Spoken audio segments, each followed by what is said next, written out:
Je revois Antoine, dans le grand salon de notre appartement parisien. Le soleil de fin d'après-midi jouait sur les moulures du plafond. Il tenait à la main un document que je venais de lui tendre. Un document qui parlait d'un investissement, une somme de 150 000 €, une part de ce qui deviendrait bien plus. Ses yeux n'ont même pas effleuré les chiffres. Il a juste souri, d'un air amusé, et m'a dit « Élise, ces broutilles ne sont pas mon affaire. » Je n'ai rien répondu. J'ai juste observé. Et ce silence n'était pas de la faiblesse, mais la conscience aiguë que certaines vérités ne se révèlent qu'à la lumière crue de l'effondrement. Tout a commencé là, dans cette indifférence tranquille.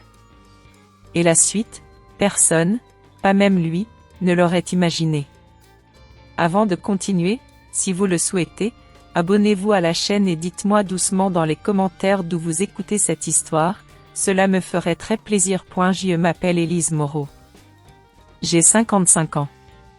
Ce soir-là, il me semble que mon histoire, ou du moins une part d'elle, a basculé au cœur de Paris. C'était il y a quelque temps déjà, mais les images restent. Elles flottent, parfois, comme des bulles de savon, fragiles et pourtant persistantes. Le divorce était prononcé.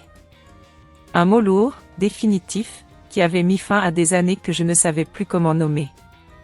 Ce soir-là, mon ex-mari, Antoine, avait décidé de le fêter. Non pas en silence, non pas discrètement, mais avec un certain éclat, une sorte de défi lancé au monde, et peut-être un peu à moi. Le lieu choisi était le Lys Argenté, un restaurant dont le nom même évoque la sophistication, la discrétion. Un lieu où, normalement, les murmures des conversations se mêlent au tintement délicat des verres. Mais ce soir-là, les rires étaient plus hauts, les voix plus affirmées. Je me suis retrouvée là. Sans l'avoir vraiment cherché, si l'on peut dire. Une coïncidence, ou peut-être le destin, qui aime parfois se jouer de nous. Je me souviens d'être entrée, ma silhouette simple, presque effacée, dans ce décor somptueux. Un parfum discret de fleurs et de bois précieux m'a enveloppée, comme une étreinte lointaine. Les lumières tamisées caressaient les tables, les reflets dorés dansaient sur les verres. C'était beau, oui. Mais pour moi, cette beauté était teintée d'une amertume particulière. Antoine était là, au centre de tout, comme toujours.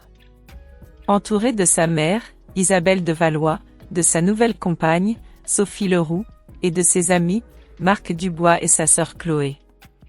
Ils formaient une bulle joyeuse, bruyante, qui contrastait avec le reste de la salle.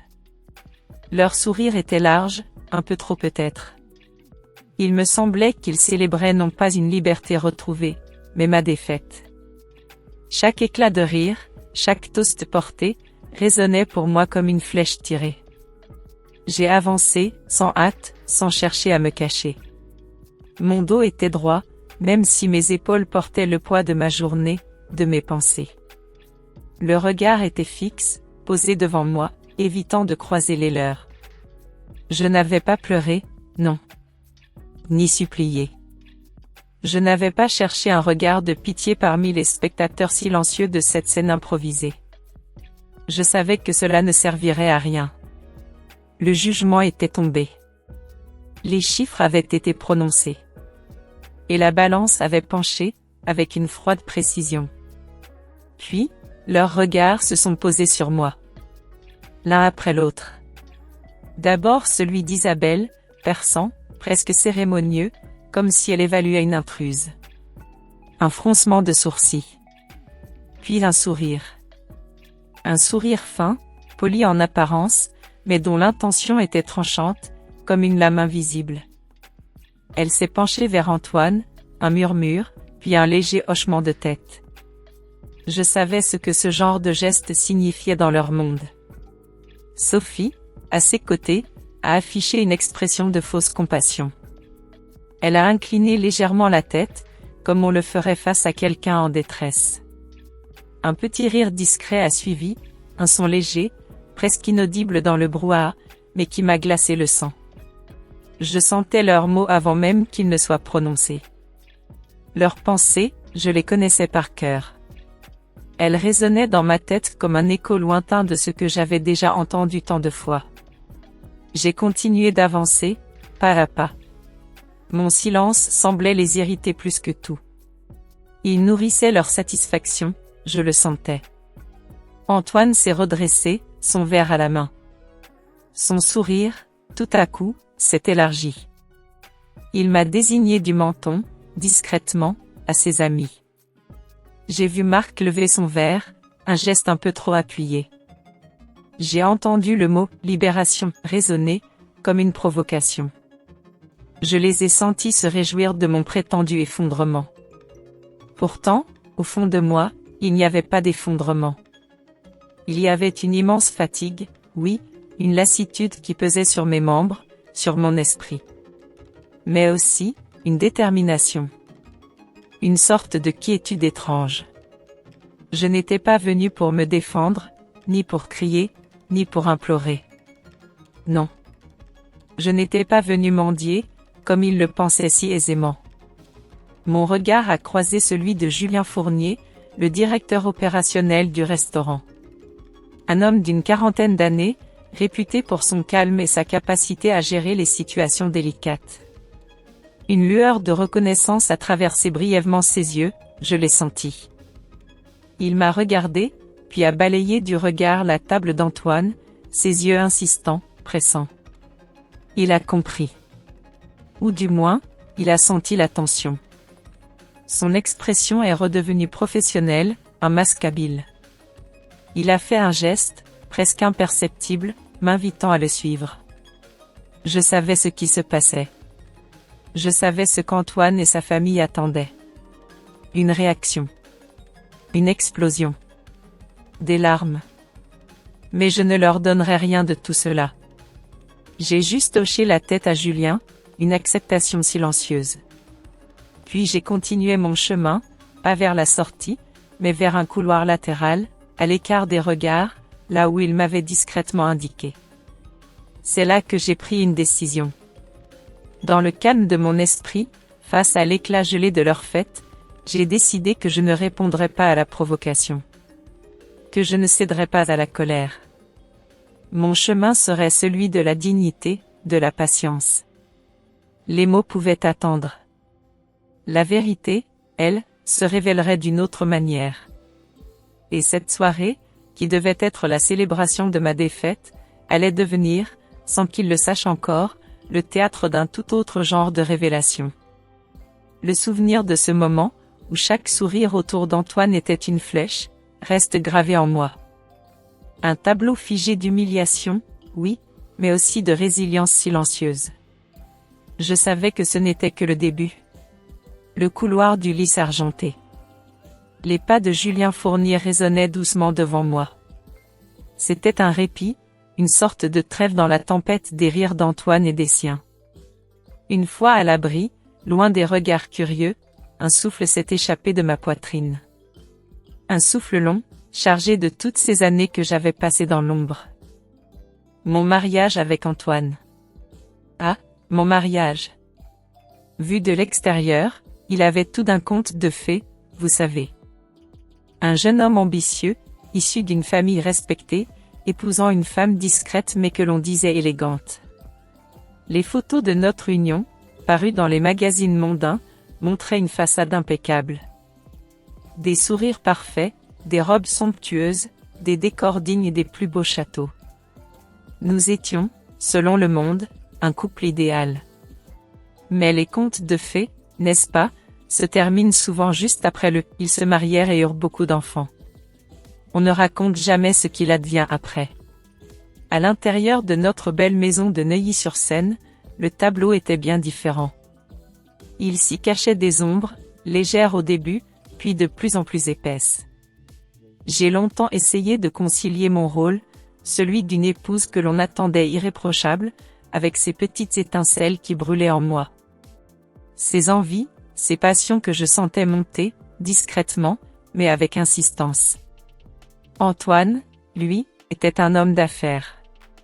Brillant, disait-on. Il passait ses journées à la Défense, puis ses soirées dans des dîners qui, selon lui, étaient essentiels pour son réseau. Notre vie sociale était un tourbillon. Des réceptions, des galas de charité, des week-ends à la campagne avec des amis influents. J'étais toujours là, à ses côtés. Souriante, attentive, organisant chaque détail de nos réceptions. On me complimentait souvent sur mon élégance, mon sens de l'accueil. Des mots gentils, mais qui me faisaient me sentir un peu comme un meuble précieux dans une belle demeure. Une décoration. Une femme trophée, comme on dit parfois, sans le vouloir vraiment. Les jours passaient, et avec eux, ma place semblait se fixer dans ce rôle de « dame de maison » parfaitement orchestré. Je gérais tout, du personnel au menu, des invitations aux décorations florales.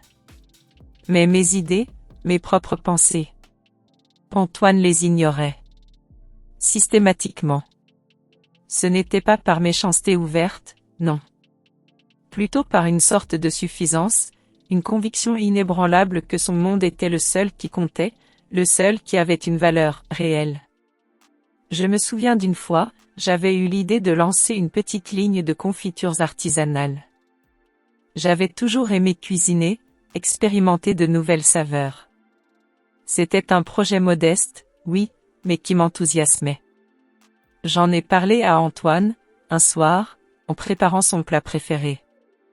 Il a levé les yeux de son journal, l'air distrait. Il a souri, ce sourire condescendant qu'il réservait aux choses qu'il jugeait insignifiantes. « Ma chère Élise, avait-il dit, ces jeux naïfs sont charmants pour occuper tes après-midi. Mais nous n'avons pas besoin de cela. Concentre-toi sur ce qui est important. » Il avait même ajouté, et ces mots, je les ai entendus tant de fois, « Tu n'as pas de capital réel, tu sais. Ces petites entreprises, c'est pour ceux qui n'ont rien d'eux. » Il était convaincu de son bon sens. Pour lui, tout ce qui n'était pas son monde de la finance, des grands investissements, était un passe-temps féminin, une sorte de bricolage sans importance. Ces moments-là, il laissait un goût amer. Une sensation d'être invisible. De ne pas être écouté. J'essayais parfois de lui parler de l'art que j'aimais, des livres qui me passionnaient. Mais son regard restait fixe, son esprit ailleurs. Il hochait la tête, parfois, sans vraiment entendre. La conversation dérivait toujours vers ses propres réussites, ses propres préoccupations. J'ai connu la solitude, oui. Une solitude étrange, au milieu d'une vie si remplie. Antoine était souvent absent, tard le soir. Ou présent, mais absent d'esprit. Je me souviens de mon 50e anniversaire. Un événement que j'avais espéré marquer d'une façon plus intime. Il avait organisé une grande réception, magnifique, certes. Mais il était resté si distant, si absorbé par ses discussions d'affaires, que je me suis senti plus seul que jamais. Comme une actrice sur scène, applaudie, mais sans âme pour la comprendre. Pourtant, au fond de moi, quelque chose refusait de s'éteindre. Une étincelle. Une petite flamme, discrète, mais tenace. C'est à ce moment-là, ou peu après, que l'idée a commencé à germer. L'idée d'un restaurant. Pas un de ces lieux prétentieux où l'on va pour être vu, mais un endroit où l'excellence culinaire serait accessible, où l'on se sentirait bien, simplement. Un lieu qui aurait une âme. Une expérience, disais-je en moi-même, qui ne renoncerait pas à l'élégance, mais qui serait avant tout une expérience humaine. C'était un secret. Mon secret. Une petite bulle d'oxygène dans une vie qui, parfois, m'étouffait. Je me suis mise à lire. Des livres de recettes, bien sûr. Mais aussi des ouvrages sur la gestion hôtelière, sur l'approvisionnement en produits frais, sur l'art de recevoir. J'apprenais en silence, le soir, une fois qu'Antoine était endormi ou absent. Sur Internet, je cherchais des informations sur les marchés, les fournisseurs locaux, les nouvelles tendances culinaires à Paris. Je dessinais des plans, des ambiances, des décors. Je savais qu'Antoine n'aurait jamais pris cela au sérieux. Il aurait souri de nouveau, d'un air amusé. Un autre, passe-temps féminin. Un jeu naïf. Mais pour moi, c'était bien plus que ça. C'était un chemin. Une évasion. Une manière de me retrouver, de construire quelque chose qui me ressemblerait, vraiment. Sans bruit, sans tambour ni trompette. Juste moi, mes idées, et cette envie brûlante de créer. C'était le début d'une nouvelle vie, un murmure silencieux qui allait bientôt prendre de l'ampleur, loin des regards d'Antoine et de son monde. Je ne savais pas encore comment, mais je sentais que ce chemin, même emprunté seul, était le bon. Le couloir s'est de nouveau rempli de l'écho lointain des rires. Julien Fournier m'a regardé avec un mélange de professionnalisme, je crois, d'une légère inquiétude. Il a murmuré quelques mots, me guidant vers un espace plus discret, une petite pièce à l'arrière, loin de la rumeur. Là, le silence était presque total. C'est là que mes pensées sont revenues, inévitablement, sur la manière dont tout cela avait commencé. Dans l'ombre de l'indifférence d'Antoine, une nouvelle lumière avait commencé à briller. Une lumière inattendue, inespérée même, sous la forme d'une rencontre. Léa Girard. Je l'avais croisée lors d'une de ces expositions d'art contemporain que j'aimais fréquenter seule, tandis qu'Antoine était absorbé par ses propres rendez-vous. Léa était différente. Elle avait un regard vif, une énergie palpable, et une façon de parler de la gastronomie non pas comme d'un simple plaisir, mais comme d'un art, d'une expérience à part entière. Nous avons commencé à nous rencontrer. D'abord pour un café, puis pour des déjeuners prolongés. Des conversations qui s'étiraient, où nos idées se mêlaient, s'enrichissaient. Elle, avec son expérience du monde des affaires et sa passion pour les produits d'exception. Moi, avec mon rêve d'un lieu qui allierait élégance et accessibilité, un endroit où l'âme se sentirait bien. L'idée du lys argenté a pris forme, dessinée sur des serviettes en papier, puis sur des carnets, des esquisses plus précises. Ce n'était plus un simple rêve solitaire, c'était un projet partagé, une étincelle secrète qui promettait de devenir un brasier. L'excitation était une sensation nouvelle pour moi. Une bouffée d'air frais dans ma vie, si longtemps rythmée par les convenances. Je me sentais vibrer, réellement, en parlant avec Léa des menus imaginés, des ambiances à créer, du chef talentueux que nous espérions dénicher. Nous avons passé des mois à chercher l'emplacement parfait. Un ancien atelier d'artistes, avec de grandes verrières et une cour intérieure discrète, non loin de l'étoile, mais suffisamment à l'écart du tumulte. C'était un coup de cœur, un endroit qui semblait attendre d'être réveillé. Pendant ce temps, ma vie avec Antoine continuait son cours, inchangé en apparence. Il était toujours aussi absorbé par son propre monde. Je me souviens des soirs où je rentrais tard, après des réunions avec Léa ou des visites de fournisseurs, mon cœur battant d'une excitation nouvelle. Antoine était déjà endormi, ou lisait ses dossiers économiques, le visage fermé. Il ne posait jamais de questions. Ou s'il le faisait, c'était d'une voix distraite, sans attendre de réponse. Alors, ta journée, ma chère, disait-il parfois, avant de replonger dans ses chiffres. Le financement, bien sûr, a été le premier grand défi. Léa avait ses propres apports, et moi, j'avais mis de côté, pendant des années, des sommes que j'avais gérées avec discrétion. Des petites économies, des héritages familiaux que j'avais toujours administrés avec prudence, loin de l'œil d'Antoine qui considérait que l'argent des femmes devait être géré par des hommes avisés. Il y avait aussi des investissements plus audacieux que j'avais faits, en toute discrétion, grâce au conseil d'un ami d'enfance de ma famille, un ancien banquier.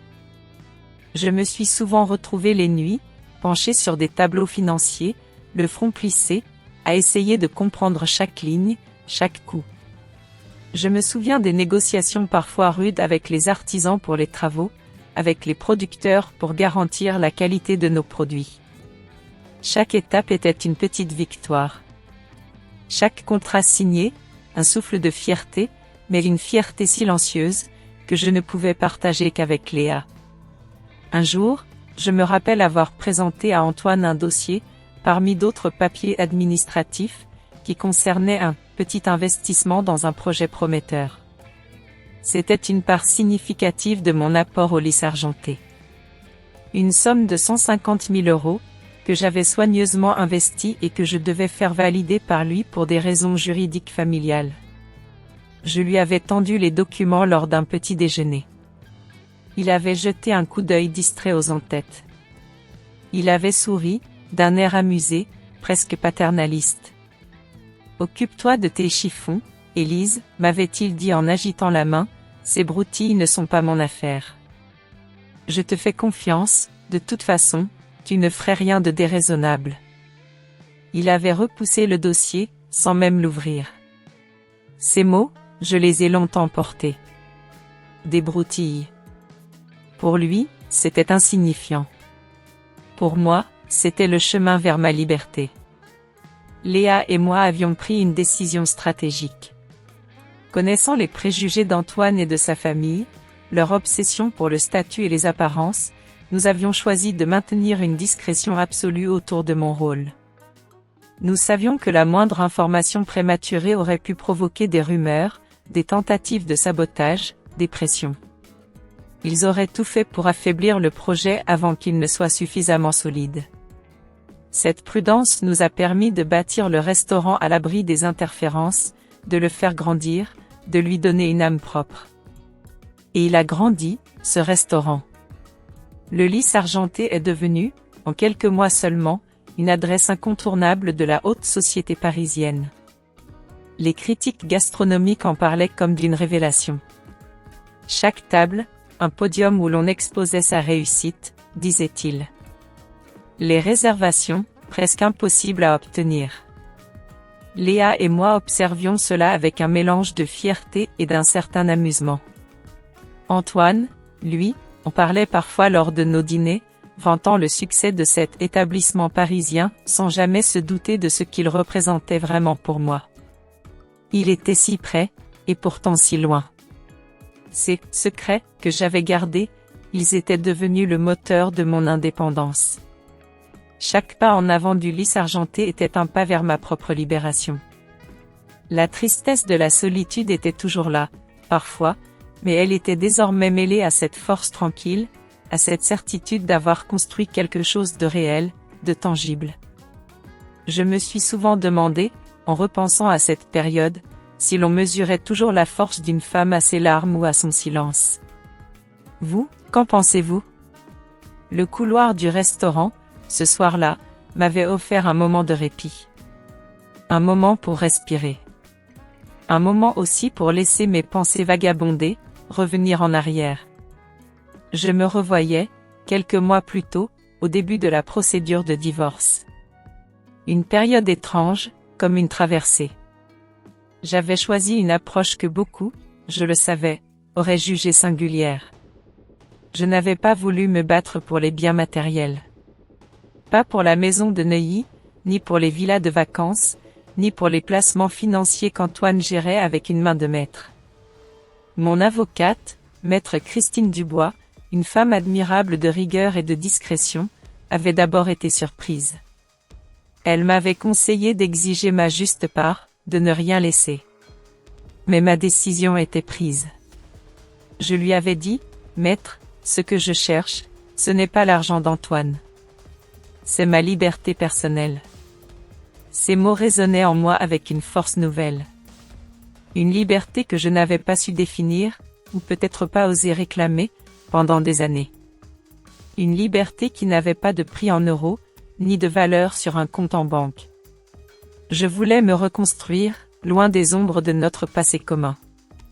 Je ne voulais pas que notre séparation soit une autre bataille acharnée, comme celle qu'Antoine aimait mener et gagner. Je voulais en sortir légère, même si cela impliquait de paraître perdre beaucoup. Bien sûr, mon silence et mon manque d'exigence ont été mal interprétés. Très mal. Antoine, Isabelle, Sophie, ils ont vu cela comme un aveu. Un signe évident de ma faiblesse. Élise n'a rien, je les entendais presque penser. Elle n'a pas de moyens, pas de relations réelles, pas de vrai talent. Elle va devoir plier l'échine. Ces expressions, je les connaissais. Elles étaient le vocabulaire de leur monde, un monde où la valeur d'une personne se mesurait à son patrimoine, à sa capacité à défendre ses intérêts avec acharnement. Pour eux, mon détachement était la preuve irréfutable de mon échec. Isabelle, la mère d'Antoine, avait même glissé à une amie commune, qui me l'avait rapporté plus tard, que j'étais enfin remise à ma place. Elle pensait que j'avais toujours été une femme à charge, une sorte de parasite élégant, et que mon incapacité à me battre montrait ma vraie nature. Un jour, Chloé m'avait envoyé un message, soi-disant, compatissant, me demandant si j'allais bien me loger, et si j'avais envisagé de reprendre une petite activité, pour m'occuper. Marc, lui, s'était contenté d'un appel rapide, son ton m'avait fait comprendre qu'il pensait que je cherchais à lui demander quelque chose. Ses gestes, ses mots, me laissaient un goût amer. Ils renforçaient le sentiment d'être incomprise, isolée dans ma propre bulle. Mais au-delà des apparences, au plus profond de moi, la réalité était tout autre. Ce calme apparent dissimulait un déchirement. Oui, un vrai déchirement intérieur. Accepter de laisser partir tout ce qui avait constitué ma vie matérielle pendant si longtemps, ce n'était pas facile. Il y avait des nuits où je ne trouvais pas le sommeil. Où je me posais 1000 questions. Avais-je eu raison? N'étais-je pas trop idéaliste? N'allais-je pas regretter ce confort, cette sécurité financière? L'incertitude était une compagne assidue, et parfois, son poids devenait presque insupportable. Je me souviens d'une perte indéfinissable. Pas la perte d'une maison, non. Pas la perte d'un statut social. Mais la perte de l'illusion. L'illusion que, peut-être, Antoine finirait par me comprendre. L'illusion que nos chemins se rejoindraient.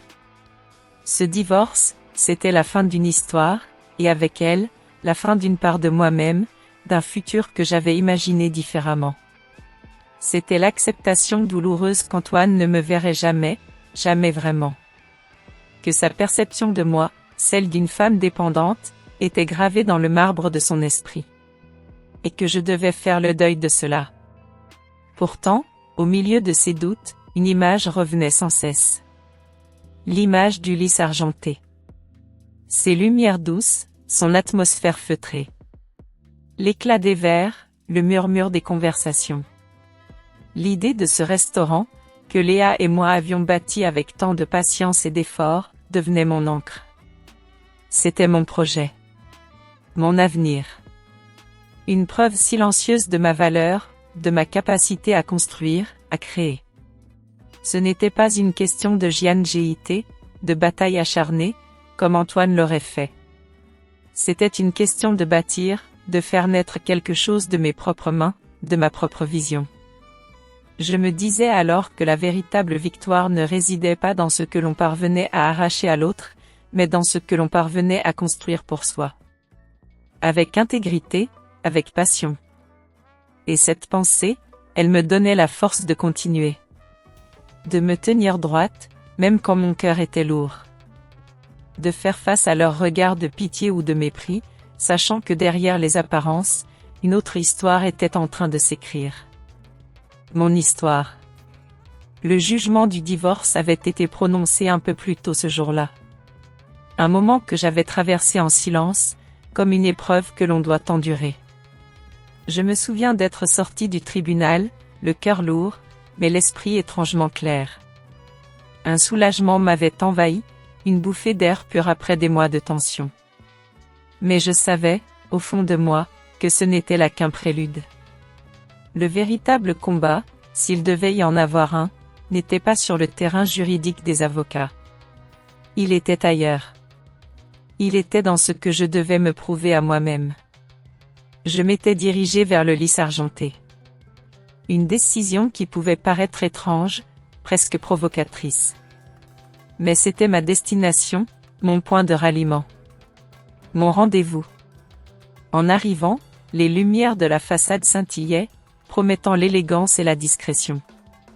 Une image qui contrastait, je le savais, avec l'ambiance que j'allais y trouver. Je portais une robe simple, d'un bleu nuit profond, élégante mais sans faste. Mes cheveux étaient relevés avec soin, sans artifice.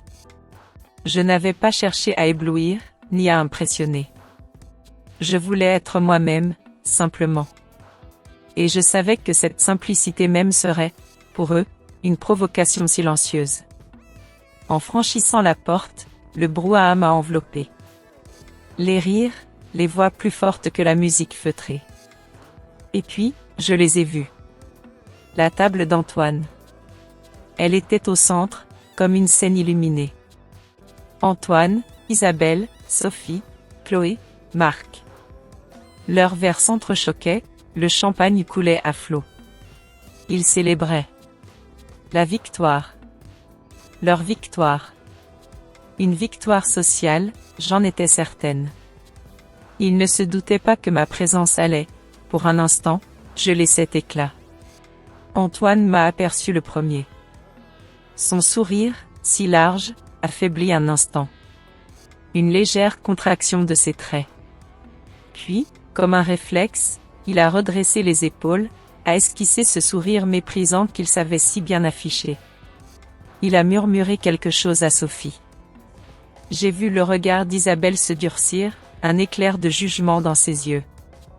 Chloé a pouffé, et Marc a secoué la tête avec un air de dérision. J'ai entendu Antoine, sa voix volontairement forte, portée par le champagne et la certitude de son triomphe. « Tiens, Élise, a-t-il lancé, on dirait que tu n'as pas perdu de temps pour te repositionner. » Le mot « repositionner » était prononcé avec une intonation ironique, insinuant que je cherchais déjà une nouvelle dépendance, une nouvelle façon de « profiter », comme il l'avait toujours insinué.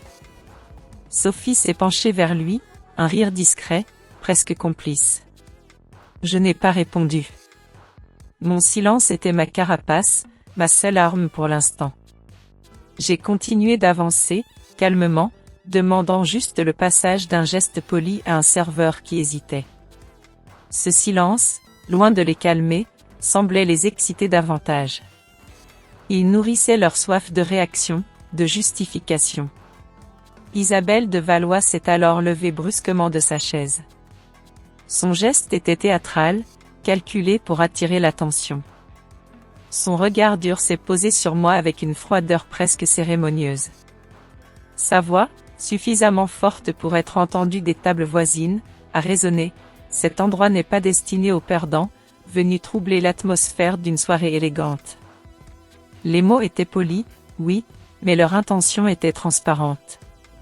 Sophie Leroux s'est levée à son tour, adoptant une expression faussement compatissante. Elle a incliné légèrement la tête, comme si elle s'adressait à une personne en grande détresse. « Ma pauvre Élise, a-t-elle dit, avec un sourire doucereux, si tu es venue chercher un emploi, je pourrais parler au responsable. Peut-être pour un premier service, le plus simple. Laver les verres, nettoyer les tables, en silence, bien sûr. » Elle a accompagné sa proposition d'un petit rire étouffé, persuadée d'avoir trouvé la formule parfaite pour humilier sans paraître ouvertement cruelle. Quelques clients ont tourné la tête. J'ai senti leur regard glisser d'Antoine, héritier d'une famille connue, vers moi, puis revenir vers la table d'Antoine, chargée d'attente et de jugement. Le lys argenté, refuge discret des puissants, se transformait peu à peu en une scène improvisée. Antoine s'est redressé, a posé son verre. Son ton était triomphant. Le tribunal a parlé, a-t-il déclaré, comme s'il annonçait un résultat sportif. Élise n'a obtenu ni maison, ni argent, ni avantage matériel. Elle repart sans rien. Cela prouve, n'est-ce pas, que j'avais raison depuis le début. Son sourire s'est élargi. Il observait les réactions autour de lui, convaincu que chaque témoin silencieux renforçait son autorité sociale. Chloé, assise à ses côtés, a ajouté une remarque plus subtile, mais tout aussi venimeuse. Quelles compétences Élise possédait-elle réellement, a-t-elle demandé d'une voix douce, à part celle de s'attacher à des hommes pour assurer son confort? Elle a haussé les épaules, comme si la réponse était évidente, puis a consulté son téléphone, vérifiant, je le savais, les réactions à une de leurs stories, déjà publiées. C'est là que Sophie, avec un geste calculé, a sorti son portefeuille. Lentement. Puis, avec un air de fausse générosité, elle a tiré un billet de 50 €. Un billet de 50 €. Elle l'a posé, avec un sourire encore plus sucré, sur le plateau d'un serveur qui passait, l'air visiblement mal à l'aise. C'était un acte de charité publique. Une démonstration de pouvoir. À ce moment-là, j'ai levé la tête. Pour la première fois depuis le début de cette confrontation, j'ai posé mon regard sur Sophie. Ma voix a été calme, mais ferme. Ne faites pas cela, ai-je dit. Pas de supplication. Pas de colère. Juste une limite. Une limite claire, tracée devant moi. Ce simple refus, prononcé sans trembler, a créé un bref silence autour d'eux. Antoine a éclaté d'un rire bref et sec. Le tribunal a déjà décidé qu'Élise n'avait plus rien, a-t-il répliqué. Je trouve ironique qu'elle parle encore de dignité alors qu'elle vient de tout perdre. Il s'est penché légèrement vers moi, cherchant à provoquer une explosion émotionnelle. Isabelle, impatiente, s'est tournée vers Julien Fournier, qui venait d'arriver, attirée par le bruit et les regards insistants. Elle s'est présentée comme une cliente VIP, exigeant que je sois immédiatement expulsée du restaurant. Elle parlait avec l'autorité qu'elle réservait habituellement à son personnel domestique, un ton qui ne laissait aucune place à la discussion. Julien, conscient de la tension, a tenté de maintenir une apparence de neutralité. Il a invité le groupe à retourner à leur table, proposant de discuter calmement. Ses mains, légèrement crispées, trahissaient l'effort qu'il faisait pour éviter un scandale public. Marc, frustré, a menacé de publier un avis négatif en ligne, de contacter des journalistes. Il a brandi le nom des Valois, comme une arme. Moi, je suis restée silencieuse. Mon cœur battait plus vite, mais je refusais de laisser mes émotions dicter mes gestes. Lentement, j'ai ouvert l'enveloppe que je tenais toujours à la main. J'en ai sorti un document officiel, portant un cachet notarial. Je l'ai regardé un instant, consciente de sa portée. Puis je l'ai rangé. Sans le montrer à personne. Je savais que, sans Léa et sans le notaire chargé de superviser la procédure, révéler ce document serait perçu comme une provocation isolée, non comme un acte légitime. La tension est montée d'un cran. Les murmures se sont propagés dans la salle. J'ai senti que chaque seconde était un test. Il suffisait que je réponde mal, que ma colère transparaisse, pour qu'ils transforment cette situation en preuve de mon instabilité. Ils étaient prêts à me décrire comme une ex-épouse incapable d'accepter sa défaite, venue semer le désordre par vengeance. Cette perspective a renforcé ma détermination à rester immobile, droite, silencieuse. Même si l'humiliation devenait presque insupportable. J'ai fermé brièvement les yeux, me rappelant pourquoi j'étais venue. Non pas pour me défendre verbalement, mais pour agir selon des règles claires, incontestables. En les rouvrant, j'ai observé Antoine avec une sérénité calculée. Son sourire a vacillé. Il ne parvenait pas à obtenir la réaction qu'il attendait. Autour de nous, l'air était lourd, chargé d'une tension prête à exploser. Chacun sentait que ce moment était décisif. La prochaine intervention pourrait faire basculer la soirée dans un scandale, ou ouvrir la voie à une révélation inattendue. Je suis restée en place, tenant fermement mon enveloppe contre moi. Le véritable affrontement n'avait pas encore commencé, mais il était désormais inévitable. L'air s'était épaissi, lourd de toutes ces révélations inattendues.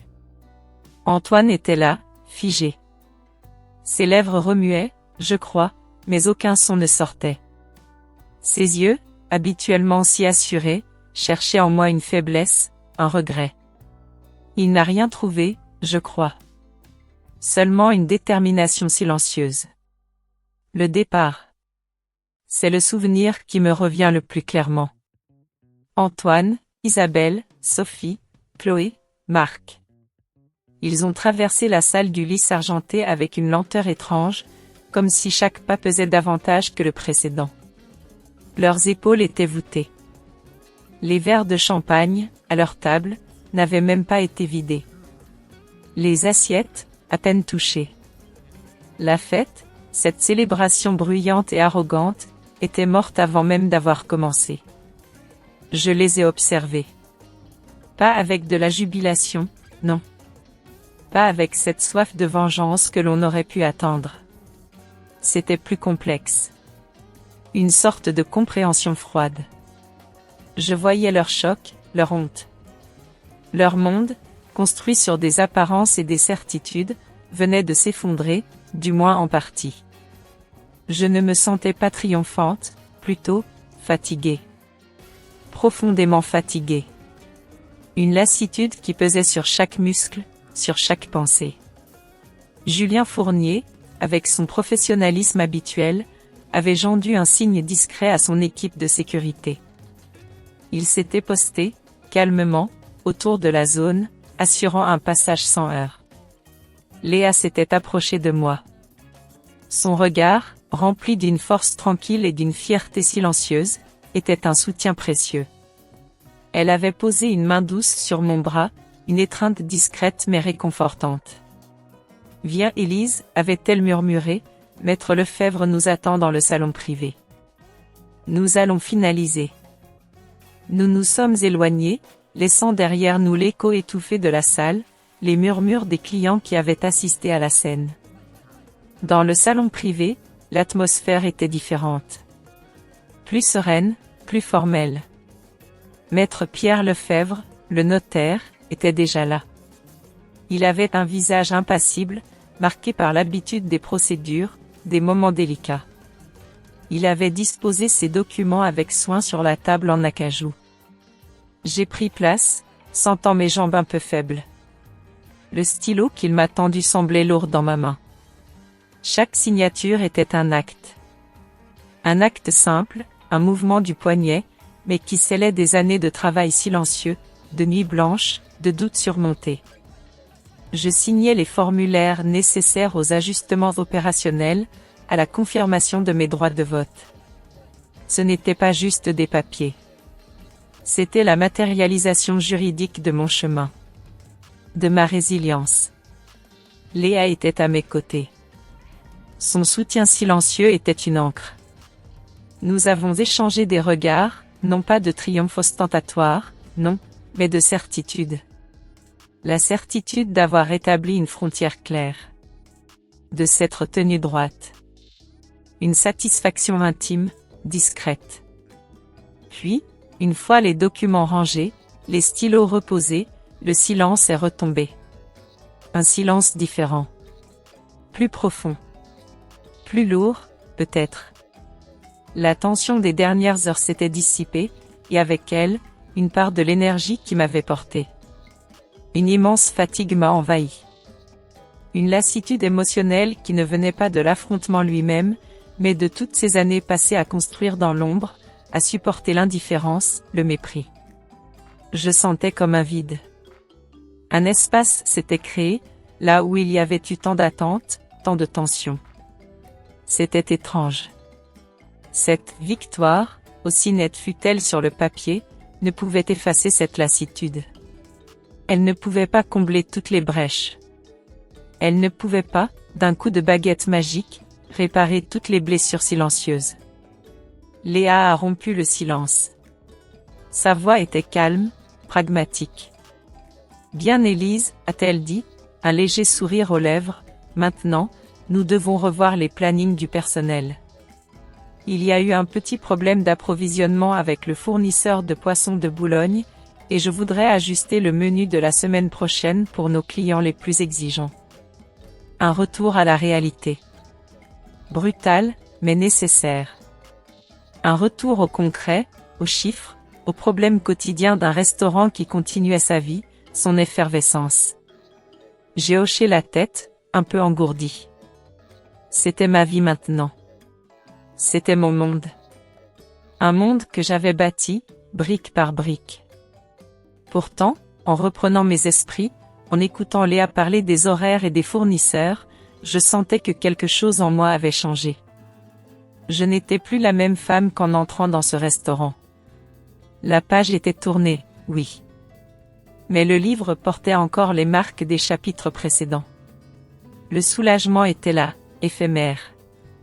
Une sorte d'apaisement, mais teinté d'une mélancolie subtile. La victoire ne s'accompagnait pas de l'allégresse que l'on imagine. Elle venait avec le poids d'une histoire, et la prise de conscience que certaines blessures ne se referment jamais complètement. Elle m'avait donné la liberté. Mais cette liberté avait eu un prix. Et il me faudrait encore du temps pour le mesurer pleinement. Le calme était revenu sur le lys argenté. Les clients avaient repris leur conversation, les murmures habituels avaient recommencé. Les serveurs circulaient avec cette discrétion élégante qui faisait la réputation du lieu. Vu de l'extérieur, tout semblait normal. Pourtant, en moi, je sentais une dissonance. Comme si le monde autour reprenait son cours, mais que mon propre temps était resté figé, suspendu entre le passé et ce présent encore incertain. Dans les jours qui ont suivi, j'ai réalisé une chose essentielle. Une vérité qui s'est imposée à moi avec une douceur mélancolique. Cette victoire juridique, ce renversement des apparences, ne pensait pas les blessures profondes de l'âme. Elles étaient là, ces cicatrices. Ancrées, parfois invisibles, mais persistantes. La satisfaction d'avoir prouvé ma valeur s'est mêlée à une tristesse diffuse, une issue que je ne pouvais pas nommer précisément, mais qui m'accompagnait partout. Je me suis retrouvée à errer dans les pièces de notre ancienne maison, celle que j'avais laissée derrière moi. J'y avais passé tant d'années. Chaque objet, chaque recoin, me rappelait Antoine. Non pas l'Antoine d'aujourd'hui, bafoué et confus, mais l'Antoine d'hier. L'homme que j'avais aimé. L'homme qui, par son indifférence, par son aveuglement, avait creusé un gouffre entre nous. Je me souviens de ces petits moments. Des repas où je lui parlais de ma journée, de mes lectures, et où son regard était déjà ailleurs, rivé sur son journal ou son téléphone. Ces fois où j'avais préparé un plat spécial, quelque chose qui me tenait à cœur, et où il avait à peine levé les yeux, jugeant cela bon, sans plus. Ces longs silences lors des dîners en tête-à-tête, où je sentais que nos mondes s'éloignaient, chaque jour un peu plus. Ces gestes de tendresse devenus rares, presque forcés. Il y a eu aussi ces mots. Pas d'écrits, non. Mais des phrases, lâchées avec une légèreté déconcertante, qui me blessaient plus que toute colère. Tu es si sensible, Élise. Ou, il ne faut pas prendre les choses si à cœur. Comme si mes émotions étaient un défaut, une faiblesse à corriger. Il ne comprenait pas que ma sensibilité était aussi ma force, ma capacité à ressentir, à créer. Il ne comprenait pas ma passion, mon besoin de donner un sens à ma vie au-delà des réceptions mondaines. Cette profonde incompréhension qu'il avait toujours eue de ma valeur, c'était ça, la vraie trahison. Ce n'était pas seulement la présence de Sophie. C'était la sensation d'être niée, effacée, réduite à un rôle. Le poids de ces années de mépris silencieux, de cette solitude à deux, s'est rappelé à moi avec une acuité nouvelle. Le prix de ma patience, de mon silence. Il était là. Dans ces moments de douleur lancinante, où je repensais à tout ce que j'avais enduré sans un mot, sans une plainte. Les années passées à espérer, à vouloir croire en nous, à chercher une étincelle qui n'est jamais venue. La confiance qui s'était érodée, grain de sable après grain de sable, jusqu'à ne laisser qu'un désert. C'était une douleur silencieuse, celle de la déception, de l'idéal brisé. Ce fut un temps d'introspection.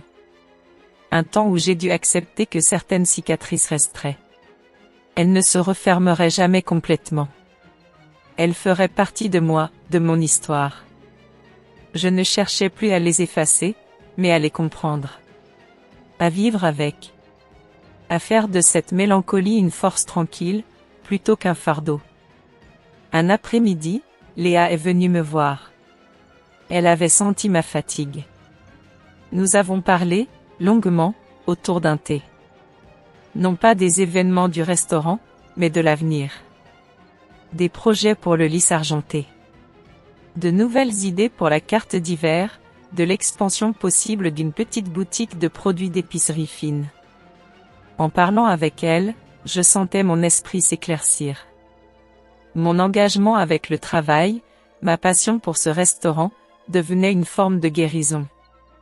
Un moyen de canaliser cette énergie, cette force intérieure, vers quelque chose de positif, de concret. C'était ma manière de me reconstruire. Non pas en oubliant, mais en avançant. En créant. C'est là que j'ai réalisé que la bataille n'était pas seulement de gagner un point face à Antoine. C'était de me retrouver. De retrouver cette Élise que j'avais un peu perdue en chemin. De me tenir debout, entière, malgré les blessures. Je me suis souvent sentie seule sur ce chemin, portant mes silences comme des confidences. Si vous m'écoutez encore, si mes mots trouvent un écho en vous, un petit commentaire avec un « 1 » sous cette vidéo serait un signe précieux. Cela me dirait que je ne suis pas seule à réfléchir à ces choses, et cela m'encouragerait à vous livrer la suite de mon histoire.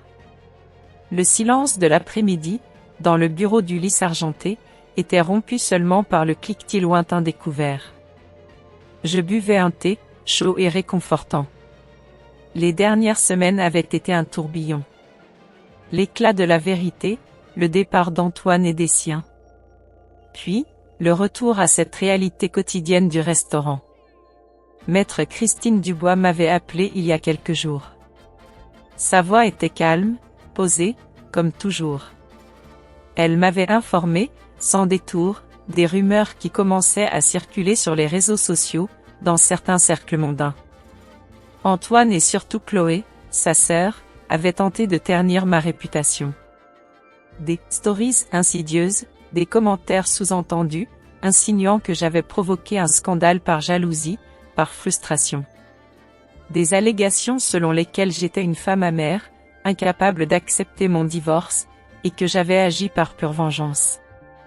En l'écoutant, je n'avais pas ressenti la colère vive que l'on aurait pu imaginer. Non. Plutôt une forme de lassitude. Une confirmation de ce que je savais déjà. Ils ne changeraient pas. Leur façon de voir le monde, de juger les êtres, restait la même. Pour eux, tout était un jeu de pouvoir, une bataille d'images.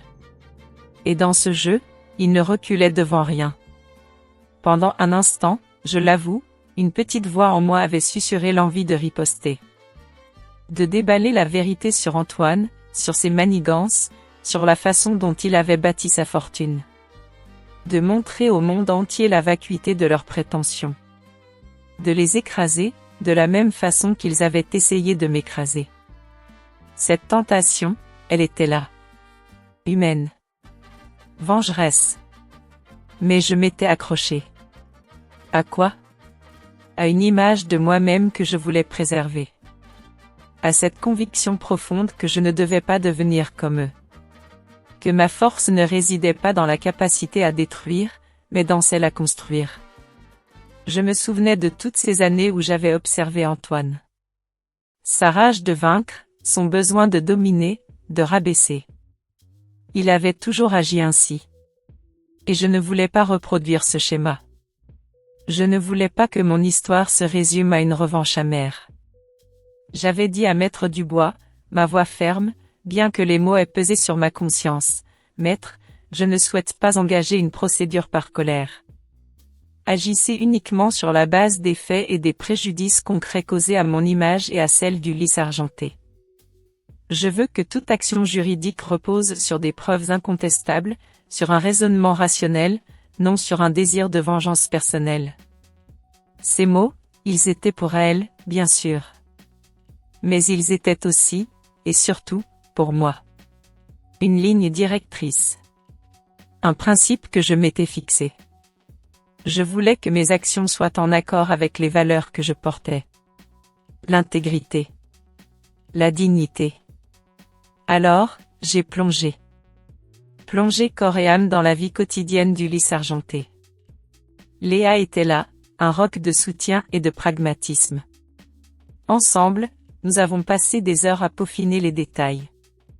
Revoir les recettes, s'assurer de la fraîcheur des produits du marché, discuter avec le chef de ses nouvelles créations. J'ai rencontré chaque membre de l'équipe, des cuisiniers aux serveurs, aux plongeurs. Écouter leurs préoccupations, leurs idées. Leur sourire, leur engagement, c'était cela, ma vraie récompense. Je me souviens d'une après-midi. Le restaurant était vide, entre les services. Je parcourais les allées, vérifiant chaque détail. La façon dont la lumière tombait sur une table. L'arrangement floral. Le poli d'un verre. C'était un travail de chaque instant. Un travail qui me remplissait. Qui donnait un sens concret à mes journées. Chaque succès, même minime, me procurait une joie profonde. Un nouveau client conquis. Une critique élogieuse pour un plat revisité. L'ambiance chaleureuse qui régnait entre les équipes. C'était là que je trouvais ma force. Mon sanctuaire. Loin des commérages, loin des jugements hâtifs. Le lys argenté n'était pas un décor pour régler des comptes personnels. C'était un projet bâti avec de la sueur, des sacrifices, et une vision à long terme. C'était mon engagement envers la qualité, envers mes équipes, envers nos clients. Et peu à peu, une paix intérieure s'est installée en moi. Une paix différente de la satisfaction éphémère d'avoir gagné une confrontation. Celle-ci était plus profonde, plus durable. Elle venait de la certitude de vivre en accord avec moi-même. De choisir la construction plutôt que la destruction. L'authenticité plutôt que l'apparat. Je me suis rendu compte que la vraie fierté n'était pas dans ce qu'Antoine avait voulu me prendre, mais dans ce que j'avais su créer. De mes propres mains, avec mon esprit, avec mon cœur. Je n'avais pas besoin de prouver ma valeur en m'abaissant à leur niveau. La preuve était là, chaque soir, dans l'éclat discret des bougies du lys argenté, dans les rires des convives, dans le sourire satisfait du chef. C'était une preuve silencieuse, mais inébranlable. Et cela, c'était ma vraie victoire. Une victoire que personne ne pouvait me retirer. Non pas sur Antoine, mais sur la version de moi-même qu'il avait toujours voulu me faire croire que j'étais.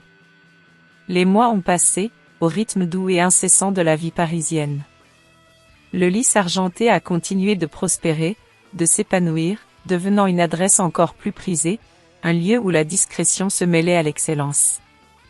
Moi, je me suis plongé dans le travail, dans le quotidien du restaurant, trouvant une sorte de plénitude dans ces gestes concrets, dans ces défis à relever. Pourtant, le monde d'Antoine n'avait pas disparu. Il existait toujours, parallèle au mien, et parfois, des échos me parvenaient. Des bribes d'informations, glissées au détour d'une conversation avec d'anciens amis communs, ou lues entre les lignes de certains articles de presse mondaine. Ce n'était pas une vengeance de ma part de chercher ces informations, non. C'était plutôt comme observer une pièce de théâtre qui se jouait, dont j'avais été, à un moment, une actrice involontaire.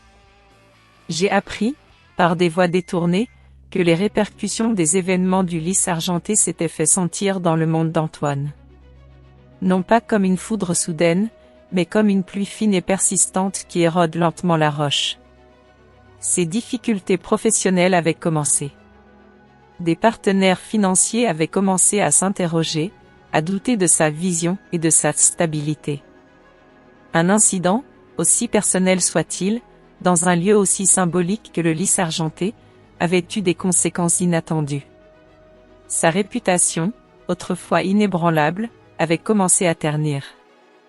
Antoine, l'homme si sûr de lui, si prompt à juger, se retrouvait sous les feux d'une attention qu'il n'avait pas anticipée, et qui n'était pas à son avantage.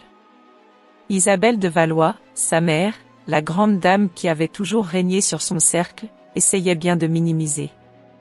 De « gérer la crise », comme elle disait. Mais le murmure était là. Des invitations se faisaient moins nombreuses.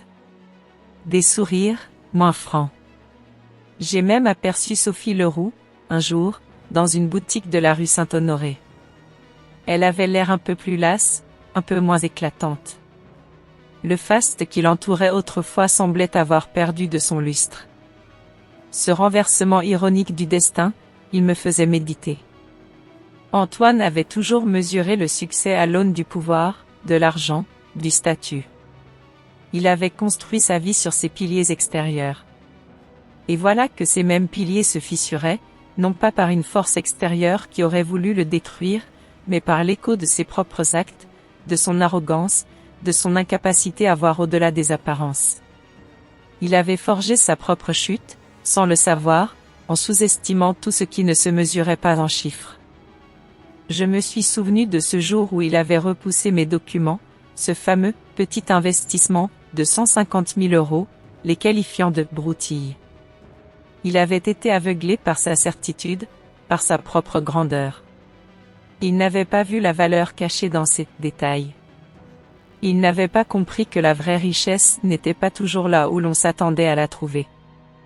J'observais tout cela avec une certaine distance. Sans triomphe. Mais avec une compréhension profonde de la justice des choses. Ce n'était pas une vengeance. C'était la conséquence. La loi de cause à effet. Le pouvoir superficiel, celui qui s'exhibe, est fragile. Il peut s'effriter sous le poids de sa propre vacuité. Il y avait en moi une tristesse persistante, une mélancolie pour le potentiel gaspillé de notre passé. Non pas que je regrette mon chemin actuel, non.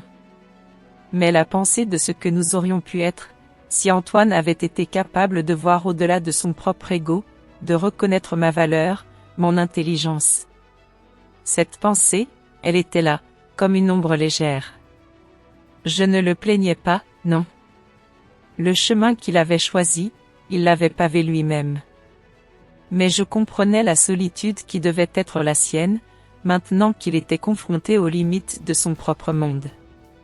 Mon chemin, lui, était différent. Il était fait de travail acharné, de partenariats solides, de la confiance de mes équipes. Il était fait de cette paix intérieure que je trouvais dans chaque plat servi, dans chaque sourire d'un client satisfait. C'était une reconnaissance, oui, mais une reconnaissance authentique, bâtie sur le mérite, non sur le titre ou l'apparat. Et cela avait bien plus de valeur que tout l'éclat éphémère de leur monde. Aujourd'hui, le soleil se lève sur Paris. Il inonde les grandes verrières du lys argenté d'une lumière douce, promettant une nouvelle journée. Je suis là, tôt le matin, avant l'effervescence du service. Je vérifie les livraisons, discute avec le chef des menus du jour, m'assure que chaque détail est à sa place. Le parfum du café fraîchement moulu se mêle à celui du pain qui sort du four. C'est une symphonie matinale, simple, mais qui me remplit d'une joie tranquille. Le lys argenté s'épanouit. Il est devenu ce que nous avions imaginé, Léa et moi. Un lieu d'excellence, oui, mais surtout un lieu de partage, où chaque client se sent accueilli, respecté. Un endroit où le travail, la passion, l'intégrité se ressentent dans chaque assiette, dans chaque sourire du personnel. C'est ma fierté. Notre fierté. Je me suis souvent posé la question, ces derniers temps, du véritable sens de la liberté. Et de la réussite. Ma victoire, je l'ai compris, n'a jamais été une quête matérielle. Je n'ai jamais cherché à accumuler des biens, ni à écraser Antoine sous le poids de mes possessions. Ce n'était pas non plus une quête de vengeance. La vengeance, je crois, est un poison lent qui consume l'âme de celui qui la porte. Non. Ma victoire a été une reconquête. Une reconquête de mon identité, de mes valeurs. Pendant des années, j'avais laissé mon identité se diluer dans celle de mon mari, dans le rôle qu'il m'avait attribué. J'avais oublié une part de moi-même. En bâtissant le lys argenté, en me tenant droite face à leur jugement, j'ai retrouvé cette Élise que j'avais un peu perdue en chemin. J'ai retrouvé ma voix, non pas pour crier, mais pour affirmer qui j'étais. J'ai trouvé la paix. Une paix profonde, ancrée dans mon authenticité. La conviction que le pouvoir réel ne réside pas dans l'argent que l'on possède, ni dans le nom que l'on porte, ni dans la capacité à dominer l'autre. Le pouvoir réel réside dans la dignité que l'on conserve, même face à l'humiliation. Dans l'intégrité que l'on maintient, même lorsque tout nous pousse à y renoncer. Dans la capacité à bâtir son propre chemin, brique par brique, avec patience et foi en soi. Ma relation avec Léa, elle aussi, est devenue un pilier. Une amitié solide, un partenariat bâti sur le respect mutuel, sur la confiance totale. Elle m'a prouvé que l'on peut construire avec bienveillance, avec intelligence, sans avoir besoin d'écraser les autres. Elle est la sœur que je n'ai jamais eue, la complice de mes rêves. Quant à Antoine, mes pensées à son égard sont sereines, aujourd'hui. Il n'y a plus de haine, plus de colère. Mais il n'y a plus d'amour non plus. Seulement une compréhension calme de ses limites. De cette fragilité qu'il dissimulait derrière tant d'arrogance. Je comprends qu'il avait besoin de se sentir indispensable, d'être le centre de mon univers. Et que ma force, mon autonomie, était pour lui une menace existentielle. Je me suis libérée de son influence, de son regard. C'est le plus grand des cadeaux que je me suis offert. Le prix de ma liberté. Il a été lourd, par moments. Les années de silence, de doute, de sacrifice. Les blessures émotionnelles, ces cicatrices qui ne s'effacent pas complètement, mais que j'ai appris à porter avec une certaine noblesse. Mais ce prix, je le paierai. De nouveau. Car en échange, j'ai découvert une force insoupçonnée en moi. Une capacité à me réinventer, à me tenir debout, entière. Aujourd'hui, je suis Élise Moreau. Une femme de 55 ans, oui, avec une histoire riche de joie et de peine. Je me sens complète. Non pas que ma vie soit exempte de défis, loin de là. Mais je sais que je peux les affronter, avec intégrité, avec ma dignité intacte. Et c'est cela, la vraie réussite. La vraie victoire, je crois, n'est pas de faire plier l'autre, mais de se tenir debout, inébranlable, face à soi-même et au monde. Elle réside dans la capacité à bâtir son propre chemin, brique par brique, avec intégrité et patience. Et cela, personne ne peut vous l'enlever. Voilà. Mon récit, celui de cette page si particulière de ma vie, s'achève ici. Je me suis souvent demandé ce qu'il en aurait été si j'avais choisi une autre voie. Si j'avais crié ma colère, si j'avais réclamé ma part avec fureur. Mais mon chemin a été celui du silence, de la patience, de la construction. Je ne sais pas si c'était le bon choix, ou le seul. Peut-être avez-vous, vous aussi, connu de ces moments où le cœur et la raison se sont affrontés, où la dignité l'a emporté sur le tumulte. J'aimerais tant, si mon histoire a trouvé un écho en vous, lire vos pensées. Vos propres réflexions sur ce que signifie vraiment se tenir debout, sur le vrai prix de la liberté. N'hésitez pas à me laisser un mot dans les commentaires. Votre présence, vos mots, sont pour moi un signe précieux. Si ce moment partagé vous a touché, je vous invite à aimer cette vidéo, et à la partager avec ceux qui pourraient, peut-être, y trouver un peu de réconfort ou de réflexion. Et bien sûr, à vous abonner à la Revanche silencieuse, pour que nous restions connectés, pour que d'autres récits de vie puissent trouver leur voie et leur chemin jusqu'à vous. Nos chemins, comme les rivières, continuent de couler. Je vous dis à très bientôt, pour d'autres murmures de vie, d'autres leçons partagées. Prenez soin de vous. Cette vidéo est une histoire de fiction inspirée d'expériences de la vie. Elle n'a pas pour but de juger qui que ce soit, mais d'inviter calmement à réfléchir sur la manière de vivre et sur nos relations avec les autres. Les personnages, les noms et les lieux n'ont aucun lien avec la réalité et ont été modifiés afin de ne porter préjudice à personne. Puissiez-vous, à travers cette histoire, prendre un instant pour vous souvenir de votre propre vie et des personnes qui vous sont chères.